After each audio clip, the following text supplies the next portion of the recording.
Students আজকের ক্লাসে আমরা ডিসকাশন করব অ্যাবাউট র্যাঙ্ক কোরিলেশন।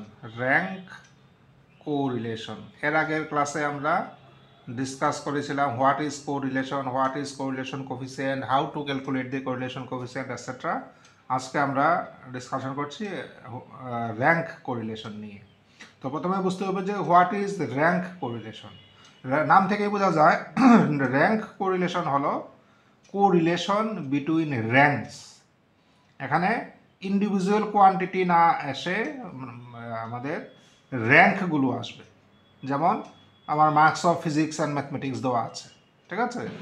তো আমরা গত ক্লাসে দেখেছিলাম যে এই মার্কসের মধ্যে কিভাবে কোরিলেশন আমরা এস্টাবলিশ করতে পারি। একজন পেলো 68, একজন পেলো 69। এবার করব কি, এবার র্যাঙ্ক কোরিলেশনে করব যে মার্কসের মধ্যে আমরা কোরিলেশন না খুঁজে র্যাঙ্কের মধ্যে কোরিলেশন খুঁজব। র্যাঙ্ক, যে 68 পেল সে যদি সবচেয়ে বেশি পায় তাহলে তার র্যাঙ্ক আসবে 1। সিমিলারলি কেউ পেল 65, সে হয়তো র্যাঙ্ক তার হয়তো বা 2।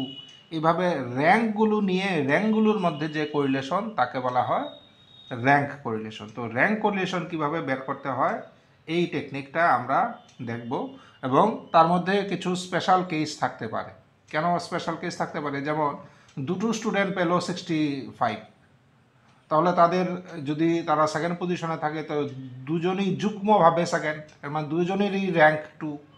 তো এগুলোকে বলি আমরা মানে র্যাঙ্কে টাই হয়েছে। তো এই টাইড র্যাঙ্কের ক্ষেত্রে আমাদের আবার প্রসিডিউরটা একটু অন্যরকমভাবে চিন্তা করতে হবে। এনিওয়ে আমরা এগিয়ে যাই। আমরা প্রথমে একটা প্রবলেম নেই। এবার প্রবলেমগুলো দেখো দুভাবে থাকতে পারে। একটা হলো ডাইরেক্ট র্যাঙ্ক দেওয়া আছে, তো সেক্ষেত্রে আমাদের সমস্যা কম, আমরা ডাইরেক্ট র্যাঙ্ক পেয়ে গেলে আমরা অঙ্কটা এগিয়ে নিয়ে যেতে পারবো। আর কিছু কিছু প্রবলেমের ক্ষেত্রে ডাইরেক্ট র্যাঙ্ক না দিয়ে তার ধরো মার্কস দেওয়া আছে, এবার মার্কস থেকে আমাদের র্যাঙ্ক বের করে নিতে হবে। তো যে সবচেয়ে বেশি পেয়েছে তার র্যাঙ্ক 1, যে তার ঠিক কম পেয়েছে র্যাঙ্ক 2, এভাবে করে র্যাঙ্কগুলো আমার বের করে নিতে হবে। এর মানে এটা প্রবলেমটা কিভাবে দেওয়া আছে তার উপরে ডিপেন্ড করবে। তো আমরা প্রথমে একটা প্রবলেম নেই, যেখানে বলা আছে যে 16 নাম্বার অফ স্টুডেন্টস আছে একটা ক্লাসে। ওই ক্লাসে ম্যাথমেটিক্স আর ফিজিক্সের যে র্যাঙ্ক, এখানে দেখো মানে আমাদের সুবিধা করে দিয়েছে, ডাইরেক্ট র্যাঙ্ক দিয়েছে যে এই 16 স্টুডেন্টসের ম্যাথমেটিক্স আর ফিজিক্সের র্যাঙ্ক বলা আছে কি কি। দেখো আমি লিখছি, বলেছে যে 1-1 একজনের, এর মানে ম্যাথমেটিক্সও সেরা, ফিজিক্সও সেরা। প্রথমটা হলো ম্যাথমেটিক্স, এরপরেরটা ফিজিক্স। প্রথমটা ম্যাথমেটিক্স, এরপরেরটা ফিজিক্স। আচ্ছা, আরেকজনের র্যাঙ্ক হলো 210। এটা দেখো ম্যাথমেটিক্সে সে সেকেন্ড, কিন্তু ফিজিক্সে একটু বাজে করেছে, 10 নাম্বার র্যাঙ্কে আছে।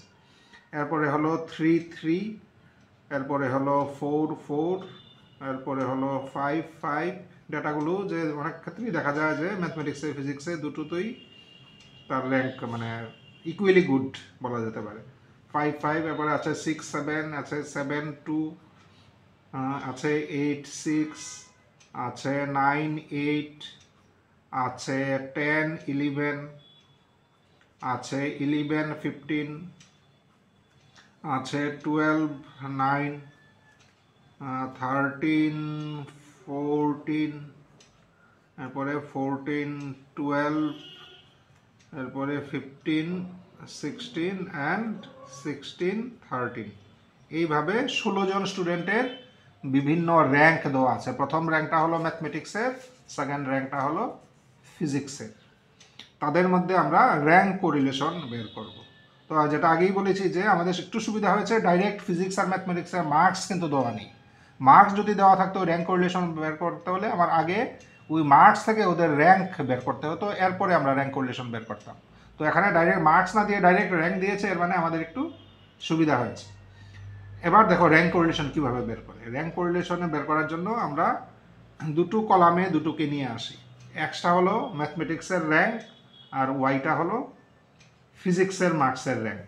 আচ্ছা, ম্যাথমেটিক্সের র্যাঙ্ক দেখো কী কী আছে, 1 2 3 4 5 6 এভাবে আছে। তো ম্যাথমেটিক্সের র্যাঙ্কগুলো আমরা লিখি 1 2 3 4 5 6 7 8 9 10 11 12, 13, 14, 15, 16।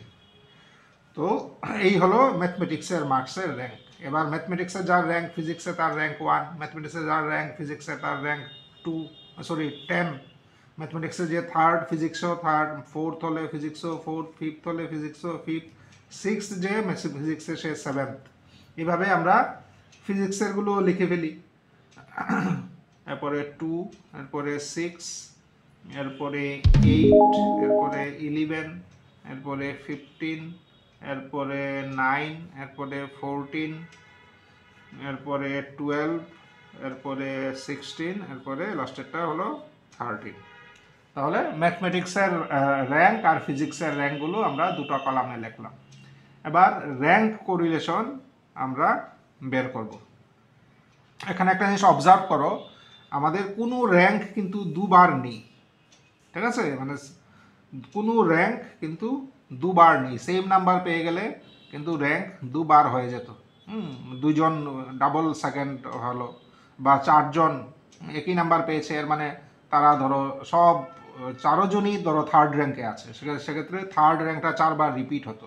এই রিপিট হলে আমাদের কিন্তু টেকনিক পাল্টে যাবে, আমরা পরে দেখব। আপাতত রিপিট হয়নি, সেক্ষেত্রে আমরা করব কি, আমাদের র্যাঙ্ক কোরিলেশন কোএফিসিয়েন্ট বের করতে হলে আমাদের জানতে হবে difference between the ranks, X আর ওয়াই এর মধ্যে কি ডিফারেন্স আছে এটা আমাদের বের করতে হবে। তাহলে পরের কলামে আমরা ডিফারেন্সগুলো বের করি। তাহলে 1 - 1 মানে 0, 2 - 10 মানে -8, 3 - 3 মানে 0। এইভাবে আমরা প্রত্যেকটা rank difference between the ranks আমরা বের করে নিই। এরপরেরটা -1, এরপরে 5, এরপরে 2, এরপরে 1, এরপরে -1, এরপরে -4, এরপরে 3, -1, 2, -1, লাস্টেরটা 16 3।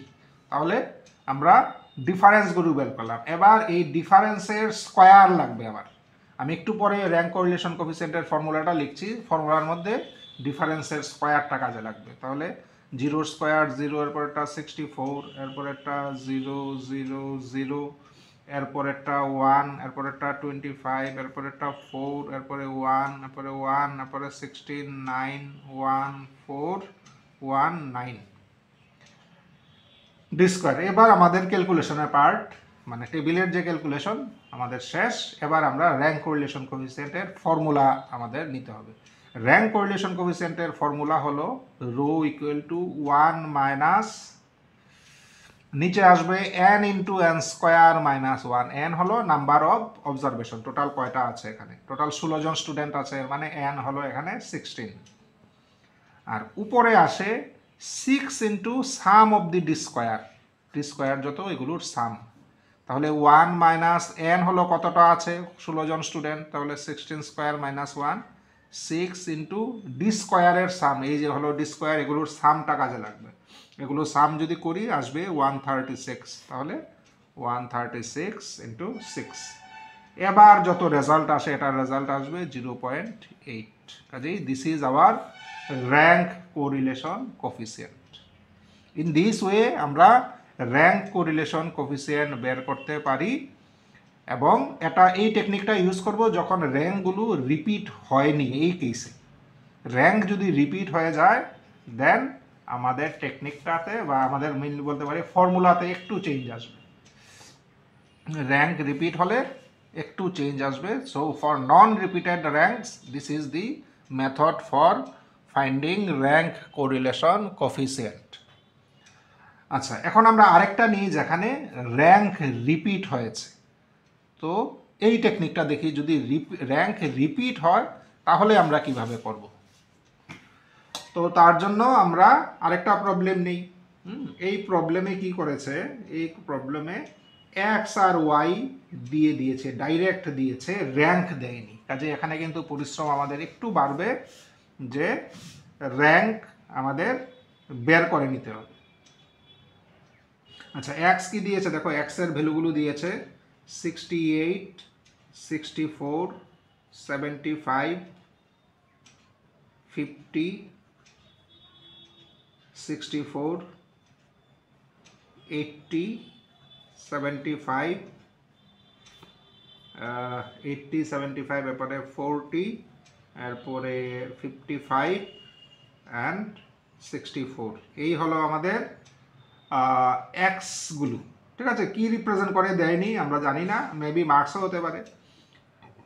ওয়াই দিয়েছে 62, 58, 68, 45, 81, 60, 68, 48, 50 অ্যান্ড 70। এই হলো এক্স অ্যান্ড ওয়াই। ডাইরেক্ট আমাদের মার্কস বা যাই হোক দিয়ে দিয়েছে। আমরা বলেছে র্যাঙ্ক কোরিলেশন কোএফিসিয়েন্ট বের করো। কাজে আমাদের প্রথম কাজ হলো র্যাঙ্কগুলো বের করা, যেহেতু র্যাঙ্কগুলো ডাইরেক্ট দেয়নি। তো আমরা র্যাঙ্ক বের করি, র্যাঙ্ক অফ এক্স, এক্স সিরিজের র্যাঙ্ক বের করি। তো এখানে দেখতে হবে কিন্তু যে সবচেয়ে বড় কোনটা। তো দেখি সবচেয়ে বড় সম্ভবত দেখো এক্সের মধ্যে 80টা সবচেয়ে বড়, কাজেই তার র্যাঙ্ক হবে 1। তারপরে ঠিক কি আছে 80 ঠিক পরে, দেখো 80 ঠিক পরে আছে 75, এর মানে 75 এর র্যাঙ্ক হবে 2। এখন সমস্যা হলো দেখো 75 এখানেও আছে, এখানেও আছে, তো তাহলে র্যাঙ্ক আমরা কি করব? তো সেক্ষেত্রে টেকনিক হলো আমরা একটাকে ধরো 2 আর একটা তাহলে পরেরটার র্যাঙ্ক হবে ধরো 3। এর মানে যেহেতু দুটো আছে 2 আর 3 পজিশন নিল, এবার এই দুটোর অ্যাভারেজ করো, 2 আর 3 এর অ্যাভারেজ হলো 2.5, 2.5, কাজেই দুটোর র্যাঙ্ক হবে 2.5, 2.5, 2.5, দুটোরই র্যাঙ্ক হলো 2.5। ক্লিয়ার? আচ্ছা, তাহলে 2, 3 আমাদের মানে সেকেন্ড অ্যান্ড থার্ড আমরা নিয়ে নিলাম। 75 এর পরে নেক্সট হাইয়েস্ট হলো 68, তাহলে এটার র্যাঙ্ক হবে 4। এরপরে আমাদের দেখি 68 এর পরে জাস্ট ছোট কি আছে, 68 এর পরে 64 আছে। দেখো এখন 64 এর র্যাঙ্ক কত হবে? 64 এর র্যাঙ্ক হবে 5, কিন্তু 64 আছে আরও আছে, দেখো একটা আর এখানে আরও একটা, কাজেই 64 আছে 3টা, এর মানে 5, 6, 7, এই তিনোটা র্যাঙ্ক কিন্তু 64 এর। এবার তাহলে কি করতে হবে? কোনটাকে 5 দেবো, কোনটাকে 6 দেবো, কোনটাকে 7 দেবো, তার জন্য করতে হয় কি, এই মানে ঝগড়ায় না গিয়ে আমরা এই 5, 6, 7 এর অ্যাভারেজ নিয়ে নেব। 5, 6, 7 এর অ্যাভারেজ হলো 6, মানে 5 + 6 + 7 / 3, অ্যাভারেজ হলো 6, কাজে সবাইকে আমরা 6 র্যাঙ্কস দেবো। 64 যেখানেই আছে সবাইকে আমরা 6 র্যাঙ্কস দেবো, 6। তাহলে 5, 6, 7 এর কাজ শেষ। তাহলে আমাদের খুঁজতে হবে এবার 8th র্যাঙ্ক কত। 64 এর ঠিক নিচে কি আছে? 64 এর নিচে আছে 55, এটার র্যাঙ্ক হলো 8। 55 এর ঠিক নিচে কি আছে? 55 এর ঠিক নিচে আছে 50, তার র্যাঙ্ক হলো 9। ঠিক আছে, 50 ঠিক নিচে আছে 40, 40 এর র্যাঙ্ক হলো 10। এইভাবে প্রতিটা এক্সের আমরা র্যাঙ্ক কিন্তু দিতে পারলাম। এবার আমরা যাই ওয়াই এর র্যাঙ্ক বের করি, র্যাঙ্ক অফ ওয়াই। তো সেক্ষেত্রেও আমাদের দেখতে হবে সবচেয়ে বড় কোনটা। সবচেয়ে বড় হলো আমাদের ওয়াই এর ক্যাটাগরিতে সবচেয়ে বড় হলো 81, কাজেই 81 এর র্যাঙ্ক হবে 1। এরপরে নেক্সট হলো 81 এর ঠিক পরে কোনটা আছে? 81 এর ঠিক পরে আছে 70, তাহলে 70 র্যাঙ্ক হবে 2। আচ্ছা, এবার 70-র ঠিক পরে কত আছে? 70-র ঠিক পরে আছে 68, কিন্তু 68 আছে দু জায়গায়, এর মানে 3 আর 4th position, third and fourth position, third and fourth পজিশনে আছে। কাজেই সেক্ষেত্রে আমরা কি করতে হবে? 3 আর 4 এর অ্যাভারেজ নিতে হবে। 3 আর 4 এর অ্যাভারেজ হলো 7/2, মানে 3.5, কাজেই দুজনকেই আমরা 3.5 করে দেবো। এই 68 যেখানে আছে এখানে আমরা 3.5, 68কে আমরা 3.5 দেবো। কাজে থার্ড আর ফোর্থ র্যাঙ্ক গেল। এবার ফিফথ র্যাঙ্কে কোনটা আছে দেখতে হবে। ফিফথ র্যাঙ্কে আছে দেখো 64 ঠিক কম হলো 62, মানে ফিফথ র্যাঙ্কে আছে 62। এবার দেখতে হবে সিক্সথ র্যাঙ্কে কোনটা আছে। 62 ঠিক পরে আছে 60 র্যাঙ্ক হলো তাহলে 6। এবার 7th র্যাঙ্কে কোনটা আছে? 60 ঠিক কম হলো 58, এটা র্যাঙ্ক হবে 7। এবার দেখতে হবে আমার 8th র্যাঙ্কে, মানে 58 এর জাস্ট ছোট হলো আমার 8th র্যাঙ্কে আছে 50, তাহলে 8th র্যাঙ্ক হবে 50। আচ্ছা, এবার 50 ঠিক ছোট হলো 48, তাহলে তার র্যাঙ্ক হবে 9th। এবার 48 এর ঠিক ছোট হলো 45, তাহলে তার র্যাঙ্ক হবে 10। ইন দিস ওয়ে আমরা ওয়াইগুলোর র্যাঙ্কও আমরা সবগুলো দিয়ে দিলাম। এবার অনেকটা আগের মতো র্যাঙ্কগুলো বেরিয়ে গেছে। আগের অঙ্ক আমরা করেছিলাম ডিফারেন্স বিটুইন দি র্যাঙ্ক বের করতে হয়, এরপরে এই ডি এর ডিফারেন্সের স্কোয়ার লাগবে আমাদের কাজে। তো ডিফারেন্সগুলো বের করেন, এই 4 - 5 মানে -1, এটা হলো -1, এরপর একটা আড়াই -3.5 -1 এটা হবে 5, এটা হবে -5, এরপর একটা -1, এরপর একটা 1, এরপর একটা 0, এরপর একটা 4। এই হলো আমাদের ডি গুলো বের করলাম। এরপরে আমার লাগবে ডি স্কোয়ারগুলো, তাহলে 1 1 1 1 25 25 1 1 0 16। এই হলো আমরা ডি স্কোয়ারগুলো বের করলাম।